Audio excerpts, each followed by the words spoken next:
Very good morning, everyone. Welcome back to the current affairs classes.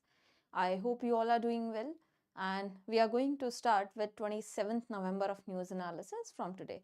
At the end, as you know, we will be having the top 5 MCQs in the short series. So let's begin with the class. The first news in ESI finance section is the PEN 2.0 project. We have discussed this PEN 2.0 project if you remember from the previous classes. PEN 2.0 has been discussed in the previous class where I told you that government is trying to transform the entire PEN registration access enrollment system, right? So this is going to make this entire process for the taxpayers as well as for the tax department easier.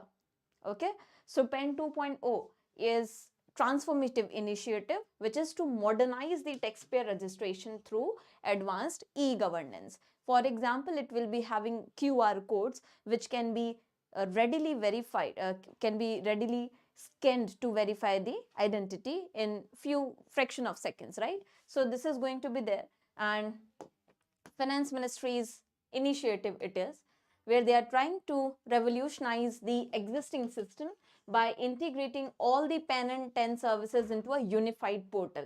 Okay, it has also added that free e-PEN services and simplified updates will be provided.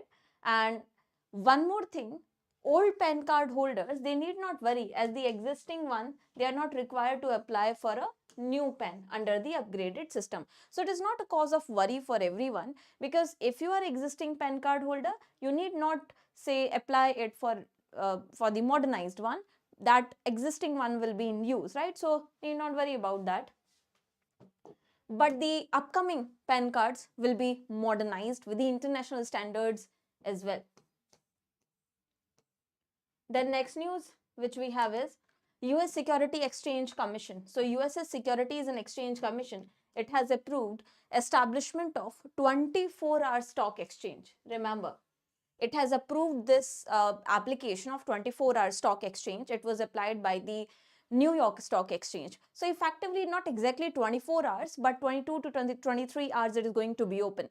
Now this is in high demand. You see, US Stock Exchange, US stocks, shares, they are in high demand, right? So that's why, because of this peak in demand, these kind of decisions they are made. Now you see a lot of trading activity is going to be there, and a lot of developing countries are going to witness capital outflow because of this, right? So this is the thing. Remember, it is very important. New York Stock Exchange, it will be working around 22 hours, right? So 24 hours ki application it has submitted, and the US Securities and Exchange Commission has approved this. So New York Stock Exchange, remember this.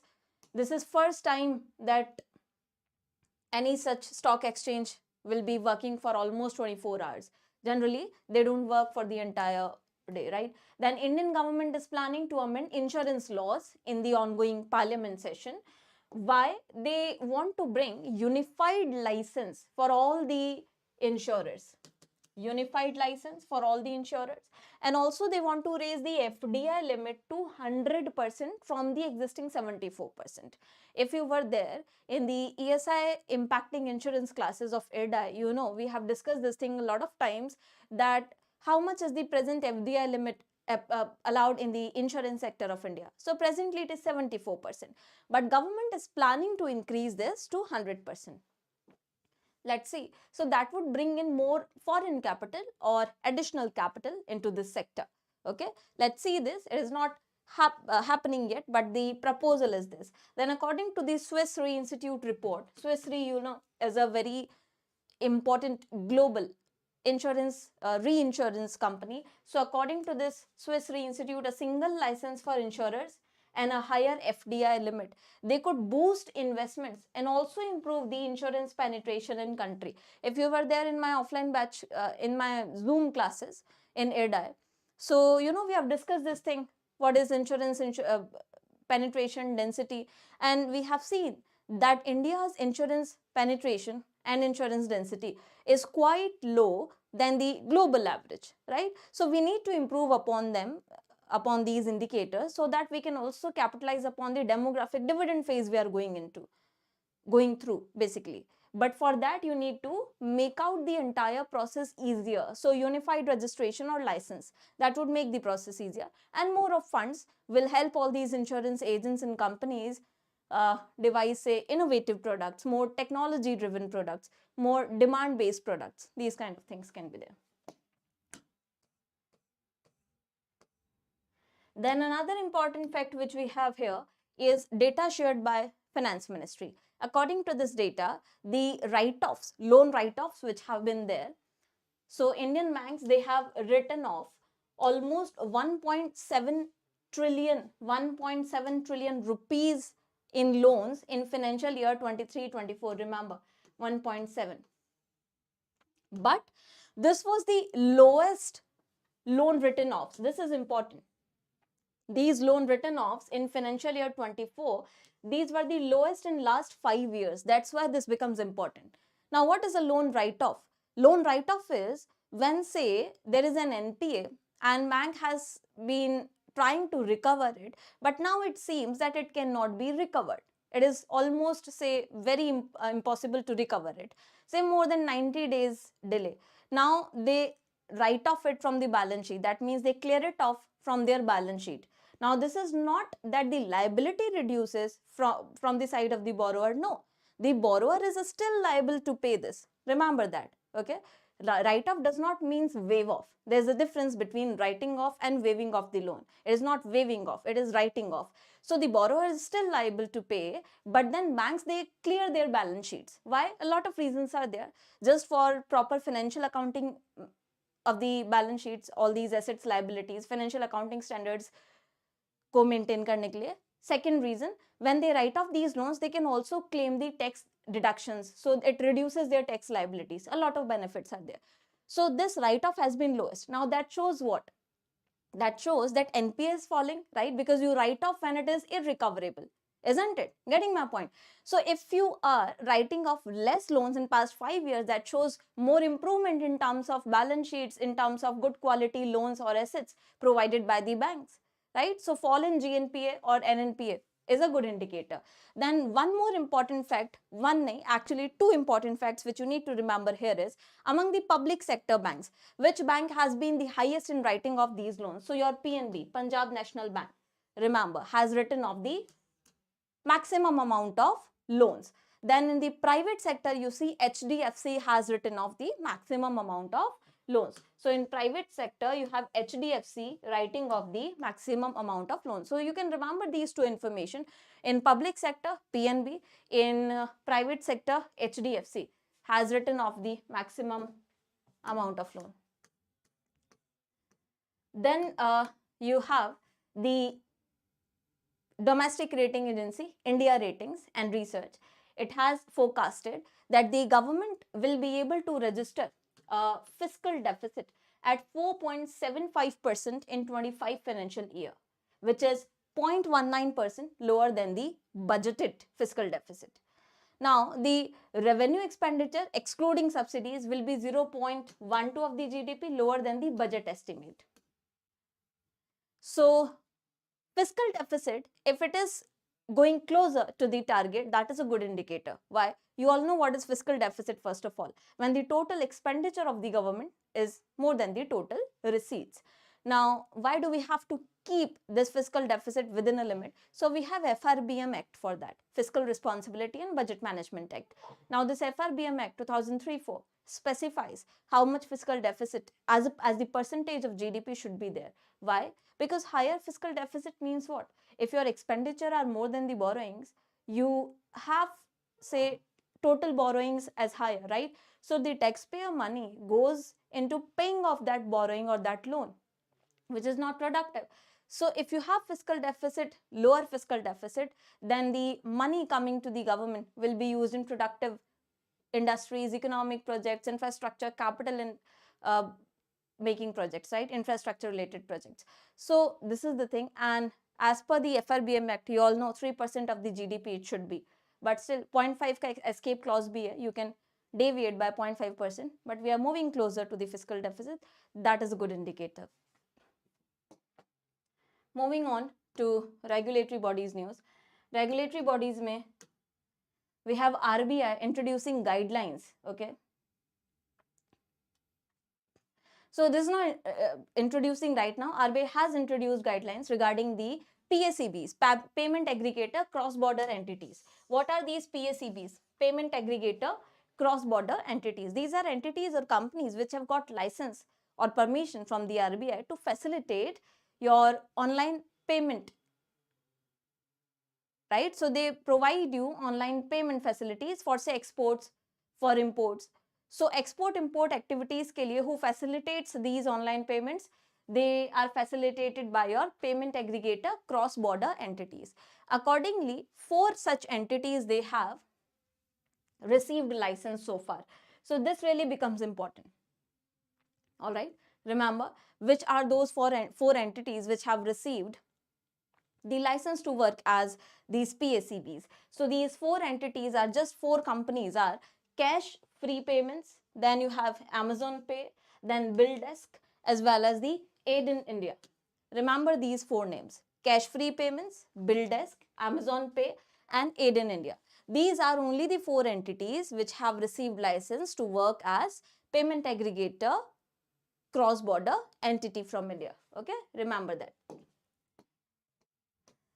Then next we have gap between credit and deposit growth in the banking system is narrowing. It has narrowed to 90 basis points from 330 basis points. So it has narrowed substantially the gap between the credit growth and the deposit growth in the banking system. Now, why this gap is narrowing? We have discussed this thing earlier as well. Because of high surveillance of the retail loans, if you see from the part of NBFCs, right? More scrutiny, more risk weightage assigned to retail loan segment by the RBI. All these actions taken together, they have curtailed down certain retail lending activities which were leading to chances of NPA. So a lot of efforts have been there and this gap is reducing. As I told you, RBI has increased risk weights on unsecured consumer credit and bank credit, retail loan segments, etc. Okay, so if you see bank credit growth, it has moderated to 12.6%, and the other data, you need not remember everything. This news has already been discussed in detail earlier, so you just remember the broad data and the reasons attached to it. Then we have next news, again very important, Angel One Asset Management Company. Remember this name, Angel One Asset Management Company. It has received SEBI's approval to act as the asset management company for Angel One Mutual Fund. So this will be working as an asset management company now for Angel One Mutual Fund, okay? And is going to focus exclusively on the passive investment solutions. Remember, it is not going to invest actively. It is going to focus on passive investments. What are passive investments? You have passive investment tools like index funds, exchange traded funds. They generally try to track the performance and maintain that of the indexes or the say broad indexes. But then they do not try to outperform their performance, right? They do not try to outperform the performance of these indexes. They just try to mimic it or say follow this. So this is passive investment strategy, and they are going to do that only so that it remains cost effective as well as less riskier. Then in the national and state news, we have Department of Consumer Affairs. It has successfully implemented e-Dakhil portal. Remember, Department of Consumer Affairs has successfully implemented the e-Dakhil portal, which will be operational in every state and UT of India, and it is a milestone. Why? What is this e-Dakhil portal? It is basically consumer grievance portal. That's why it's a milestone. Consumer grievance redressal portal. It will be providing a platform where consumer grievances can be effectively launched, complaints can be lodged, okay, and redressal of such grievances will be spearheaded. It has been launched by your National Consumer Dispute Redressal Commission. National Consumer Dispute Redressal Commission.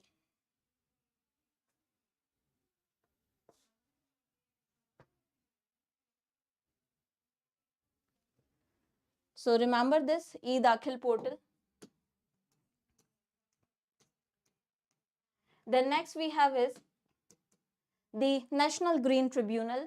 NGT has issued a notice to the center and others regarding rapid expansion of Himalayan glacial lakes, raising concerns over the increasing risk of natural disasters. So we know the Himalayan glacial lakes, their level is rising, right? So fast melting of these glacial lakes and expansion of these glacial lakes is an indicator of the climate change risk, right? And it is a threat to the survival of species around it, be it human species or other species. That's why it is a concern. And this thing is not first time in the news. We have discussed this number of times. So please remember, the Himalayan glacial lakes expanding is a concern, and NGT has taken suo moto cognizance of the news report showing about 10.81% increase of glacial lakes in last 13 years due to rising temperature. That is quite alarming, right? So NGT basically is also an important entity. You should remember certain important facts about NGT if they ask in any of the examination. National Green Tribunal was established in 2010. Okay, exact date if you want to remember, 18/10/2010 under the NGT Act. So it is a statutory body. Remember that. And who is the present chairperson? Prakash Srivastav. Prakash Srivastav.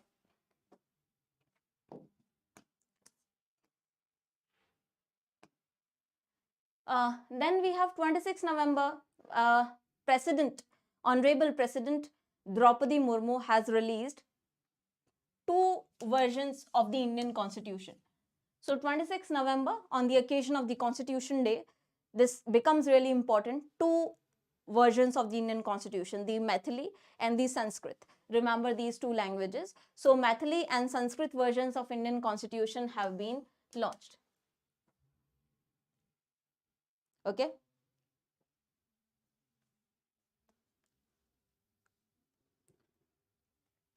Remember which two languages? Maithili and Sanskrit. Then next we have India is aiming to eradicate foot and mouth diseases in the livestock by 2030. So remember this target. By 2030, we are targeting to eradicate foot as well as mouth related diseases from the livestock to increase the milk production. We are already a leader in terms of milk production. You have seen the rank, right? So in the last class, if you remember, which state is the highest in milk production in India, it is UP. And if you see India's rank in global context regarding milk production, it is 1, right?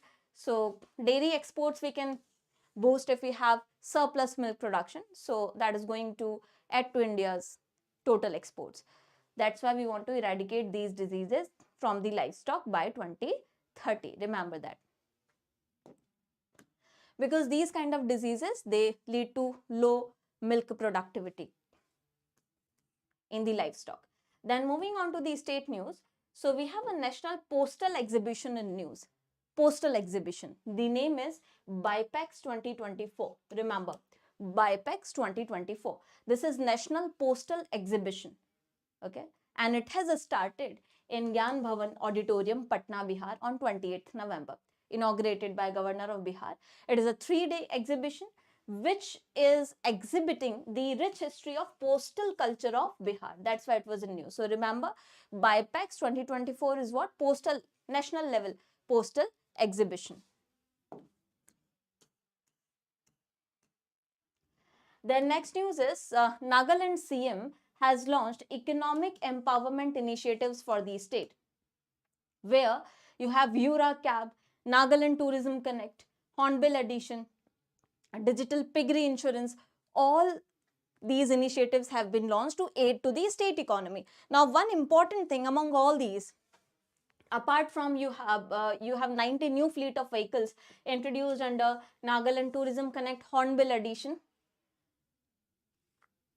You have Digital Piggery Insurance Scheme, right? Remember this thing.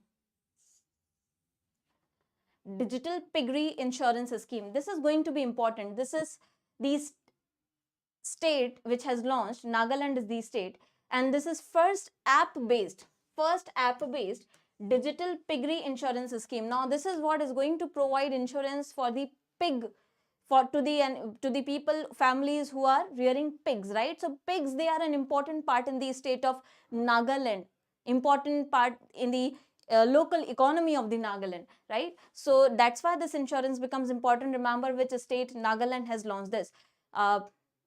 Is going to improve the lives and going to provide a security cover to all the livestock rearers in the state regarding pigs. Then next we have is Gujarat government has launched new cottage and rural industries policy, the new cottage policy 2024. New cottage policy 2024 by Gujarat government, where they are aiming to create new jobs, almost 12 lakh jobs over 5 years with the help of these cottage industries. Cottage industries, they have contributed a lot in the rural economy, you know that, right? Cottage industries, these small scale industries, also khadi industries, they have been the backbone of Gujarat's economy.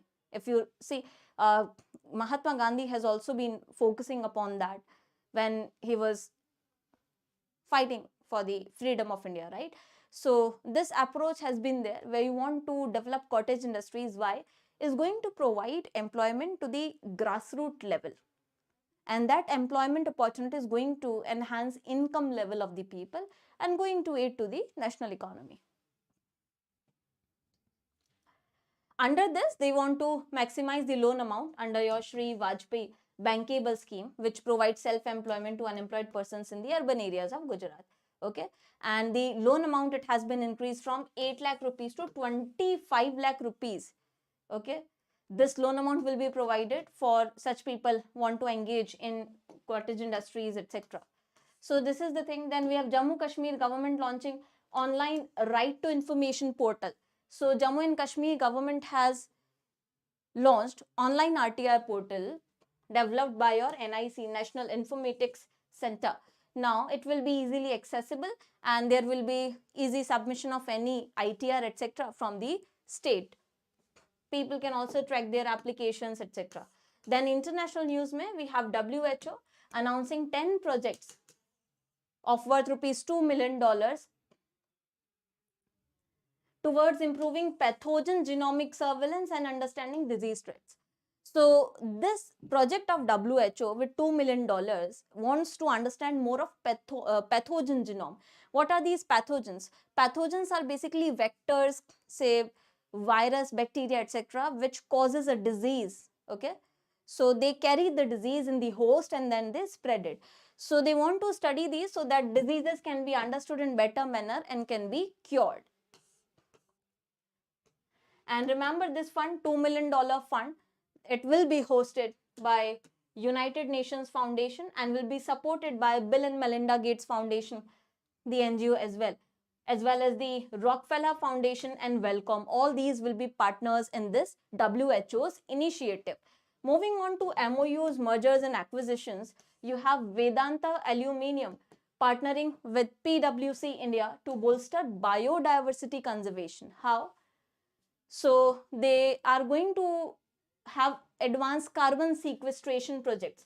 What is this carbon sequestration? Carbon sequestration is a method via which we try to reduce the atmospheric carbon dioxide. Okay, so naturally oceans, they are best in carbon sequestration. They carbon sink, they absorb the carbon dioxide. We have forest, that's why forestation is important. They work as carbon sinks, they reduce the atmospheric carbon dioxide. So they are going to create some artificial projects as well, like afforestation. They are going to aid in all these activities of carbon sink and sequestration, right? And that is going to conserve the biodiversity at the end. Then GIS based ecological restoration, etc. So this partnership, remember. Then we have Kerala government and Adani visiting Vizhinjam port. It has agreed to a supplementary concession agreement for the Vizhinjam International Port project, and under this they have approved certain concessional agreement for the ports. Now once completed, its minimum capacity will reach 3 million TEUs, which is 20 foot equivalent units. and it has been extended with the timeline of 5 years. You need not remember all these details, these technicalities. Just remember that Kerala government and the Adani Port Private Limited, they have agreed for supplementary concession agreement of this port capacity enhancement. This much is only relevant. Then we have Competition Commission granting approval to Alphabet's arm Shoreline International Holdings LLC. For what? For acquiring stake in Walmart Group firm Flipkart. So it will be acquiring a stake in the Flipkart basically. Then next we have TCS, Tata Consultancy Services.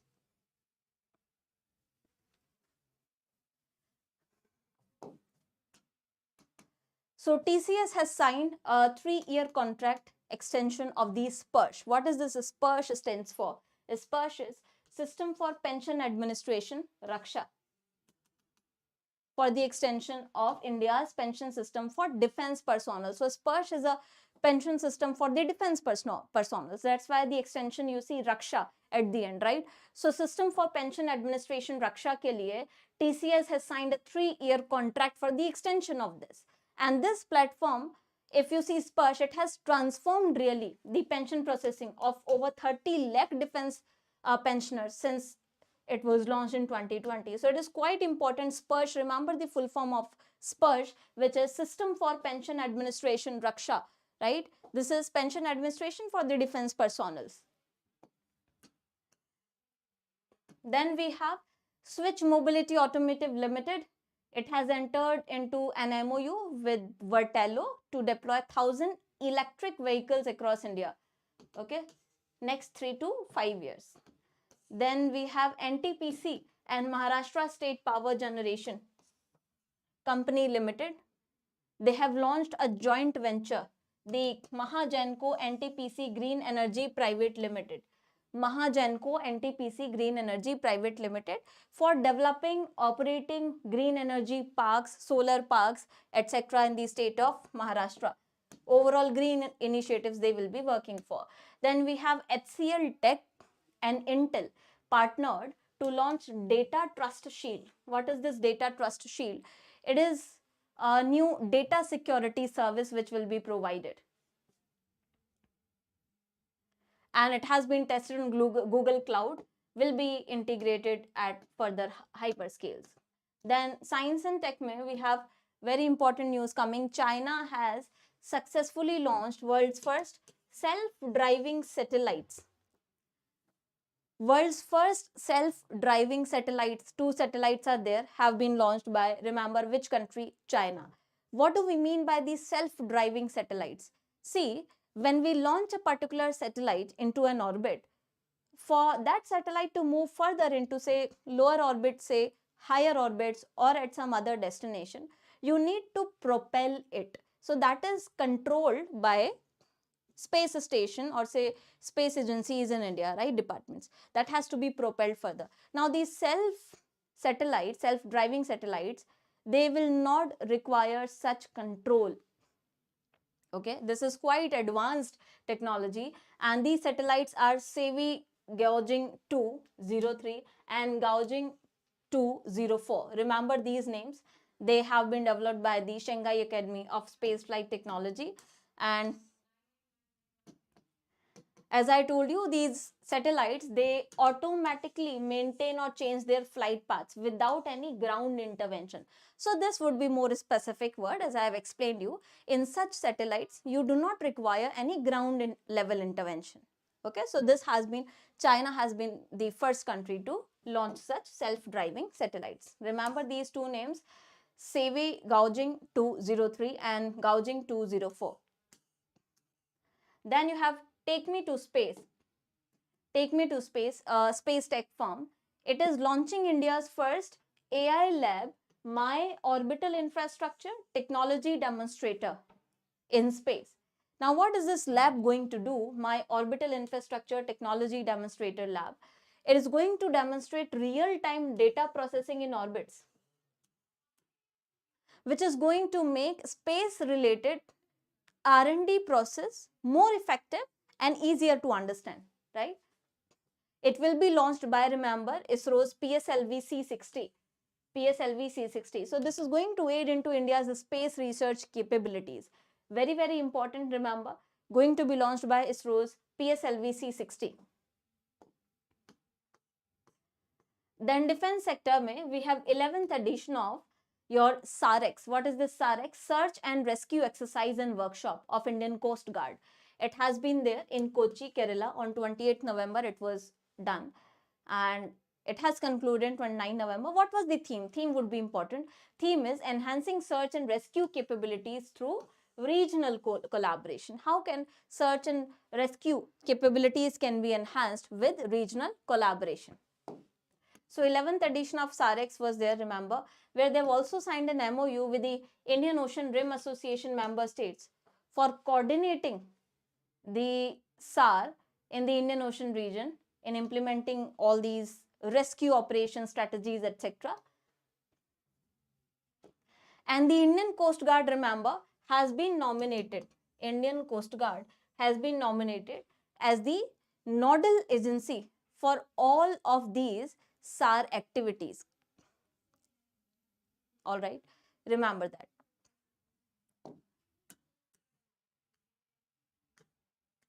So this can be important. Indian Coast Guard has been nominated as nodal agency for all these SAR, search and rescue related activities. Then next we have also this Indian Ocean Rim Association becomes important. What is this? 1997 it was established an intergovernmental body or organization it was, right? And present Secretary General, if you see, is H.E. Salman Al Farizi, Indian Ocean Rim Association. Intergovernmental organization working towards betterment and collaboration, multi-sectoral cooperation and collaboration of the Indian Ocean countries.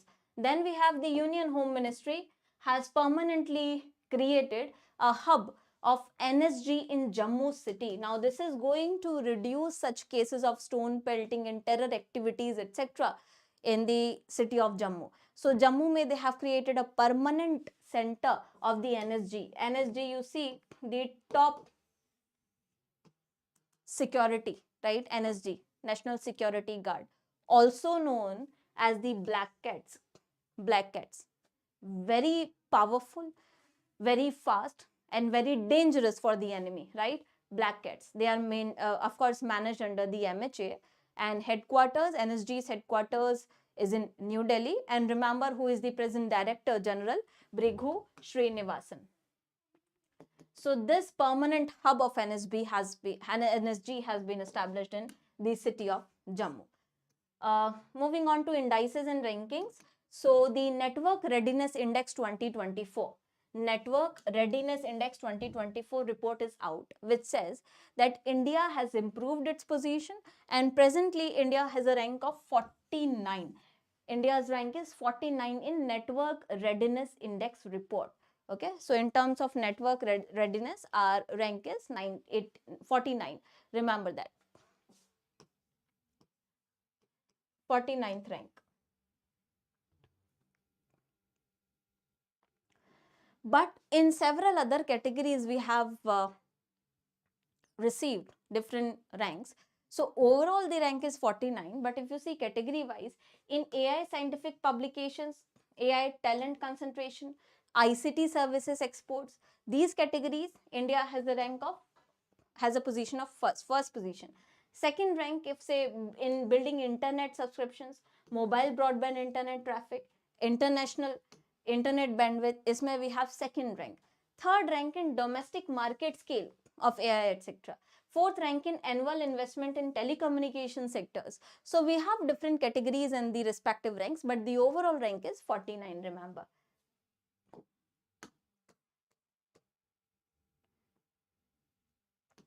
And if you see in the group of lower middle countries, if we do not assess the rank overall and we categorize the countries into lower middle income countries. So in lower middle income countries, India is ranking second after Vietnam. Remember that. And this, who releases this Network Readiness Index report? It is released by your Portulans Institute.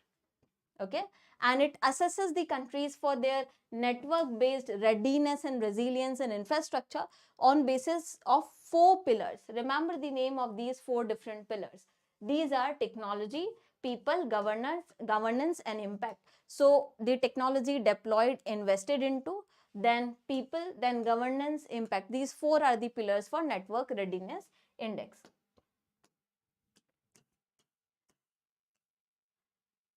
So if you see these categories, high income countries mein US has topped, upper middle income countries mein China has topped, lower middle income countries mein Vietnam has topped and India is second, 49 overall, but second in lower middle income country. Then lower income countries mein Rwanda has topped. Overall ranking, India's is 49. Then second report which we have is your International Data Corporation. India has shipped a record 4.49 million units of personal computers. So PCs, personal computers, India has shipped a record 4.49 million. Okay, this is going to be there. And so it shows India's growing PC market as well. All right. Then next, according to a latest air passenger traffic data released by your DGCA, Director General of Civil Aviation, DGCA के data के according, airline major Indigo has enhanced its domestic market share to over 63% and it has achieved the highest market share among all the domestic airlines. So remember, Indigo has the highest market share among all the domestic airlines according to a data by DGCA. Then we have Ericsson. According to the report by telecom firm Ericsson, number of 5G subscribers in India, they are expected to grow threefold to 970 million, which will be accounting 74% of your total mobile customer base in country by 2030. So India's mobile subscribers or telephone subscribers, they are going to increase, or 5G subscribers particularly, 5G network subscribers, they are going to rise threefold and it is expected that by 2030 they will be 970 million. So it shows clearly the rising 5G or internet penetration in India. Awards mein we have Ministry of Health and Family Welfare's Health Pavilion. If you remember, in the India International Trade Fair, 43rd India International Trade Fair, we have discussed number of times that there have been several pavilions of different departments and ministries, right? So the Health Pavilion of the Ministry of Health, it has received a special appreciation medal, remember, at the 43rd India International Trade Fair. Okay, and what was the theme of this pavilion of the ministry? It was One Health. Remember the theme? We have discussed this thing in previous CA also. One Health was the theme. Then we have Indian Chemical Council. Indian Chemical Council, it has been awarded 2024 OPCW Hague Awards during 29th session of the Conference of State of Parties. What is this OPCW? Organization for Prohibition of Chemical Weapons at the Hague, Netherlands. Why this award has been conferred to the Indian Chemical Council? For its sustained work, towards prohibition on the chemical weapon proliferation across the globe. This is the thing. And this award was formed in 1997. Headquarter of this organization for prohibition of chemical weapons is Hague, Netherlands. So remember, Indian Chemical Council has been awarded with this award.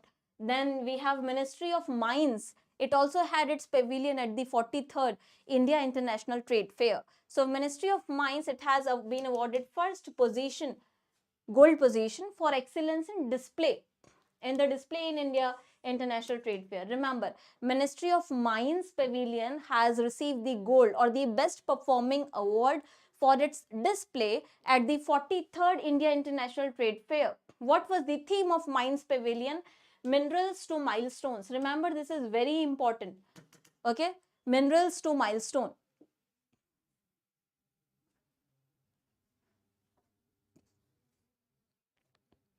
We have different classes, separate classes in the paid courses for RBI circulars, Deepak. Okay. Then we have Ministry of Panchayati Raj awarded with the bronze medal under Empowering India category for excellence in display. Okay.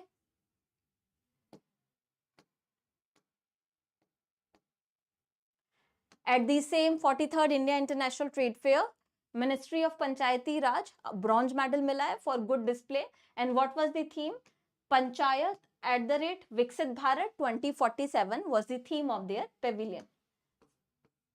Then sports mein you have Jasprit Bumrah reclaiming #1 spot in ICC rankings for men's test bowlers. Okay.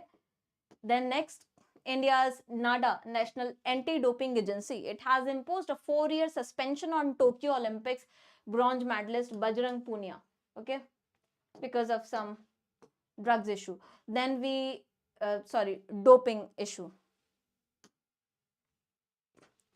So has been suspended from such activities because of doping issues. Then we have appointments. Appointments may you have US President-elect Donald Trump nominated retired American General Keith Kellogg as the Special Envoy to Russia and Ukraine. Special Envoy to Russia and Ukraine, Keith Kellogg. Remember this appointment. Then President has also selected Stanford physician and economist Dr. J. Bhattacharya as the new director of National Institutes of Health. Okay. Then you have Hemant Soren will be sworn in as, or has sworn in as 14th CM of Jharkhand, you all know, on November 28. So remember this, 14th CM of Jharkhand. Then we have Samsung Group appointed Kim Kyung-ah as president and CEO of Samsung. Then Dr. Jaytirath Raghavendra appointed as the chief of BrahMos Aerospace. Okay, new chief of BrahMos Aerospace, which is the organization behind most potent supersonic cruise missile system, the BrahMos system, jointly developed by India and Russia. BrahMos is the world's most potent supersonic cruise missile system. And remember, BrahMos is a collaboration between India and Russia, right? So this appointment becomes important. Then we have former UK Conservative Party leader William Hague elected as 160th Chancellor of Oxford University. Then conferences may we have 18th NCB, the National Council for Cement and Building Materials. International Conference and Exhibition on Cement has been there, and location was New Delhi. It was organized for deliberating upon innovative methods of construction materials like cement, building, etc. That was it for 27 November news analysis. Now moving on to shorts. Top 5 questions from today. I hope this analysis you have focused upon the class. So please give me quick answers to all these questions. Question number 1. Which of the following exchanges recently has got permission for establishment of a 24-hour exchange or stock exchange? Which of the following stock exchanges has received this permission to operate 24 hours or say 22, 23 hours for the first time? Tell me, anyone? Yes, anyone, please tell me. So the correct answer, if you remember, is New York Stock Exchange. Okay. New York Stock Exchange has received this approval from US Securities Department. The next second question is, which of the following is not among those companies which have received license to operate as online payment aggregator cross-border entities, the PSEBs? Which of these? So you remember from the class, 4 companies have received this license. Which of the following is not among them? This is the question. Which of the following is not among them? Cash Free Payments, Amazon Pay, BillDesk, Aid in India, and Razorpay. Tell me what will be the right answer here. The correct answer will be Razorpay. Razorpay is not among those 4 companies, but all these are. Okay, so please remember these names, very important. You can expect a question on these 4 companies. 26 November, on the occasion of National Constitution Day, Honorable President has unveiled 2 new versions of Indian Constitution. Tell me in which 2 languages? Question number 3. In which 2 languages these new versions have been inaugurated by the President of India?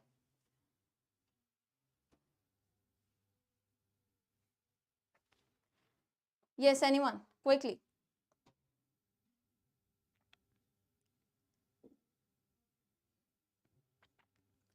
The correct answer would be Maithili and Sanskrit. Please remember these 2. Yes. Very good, Deepak. Maithili and Sanskrit is the right option. Next, as per the latest data shared by Ministry of Finance, we have seen that lowest write-offs have been there in last 5 years. That's why it becomes important. Which among the private sector bank category has written off maximum loans according to the data? Which private sector bank, not the public one, private sector bank has written off the maximum amount of loan?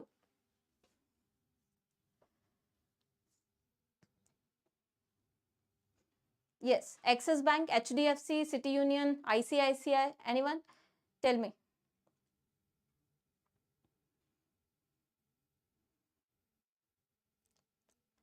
Which private sector bank has written off the maximum amount of loan? The correct answer is HDFC. Okay. And if you remember, in the public sector banks category, it would be PNB. In private sector, it is HDFC. Last question of the short series. As per the Network Readiness Index 2024, what is India's rank after improving 11 points? What is India's rank in the Network Readiness Index 2024? No, not Axis. HDFC is the correct answer for the previous question. Okay. For this, tell me what is India's rank in the Network Readiness Index report.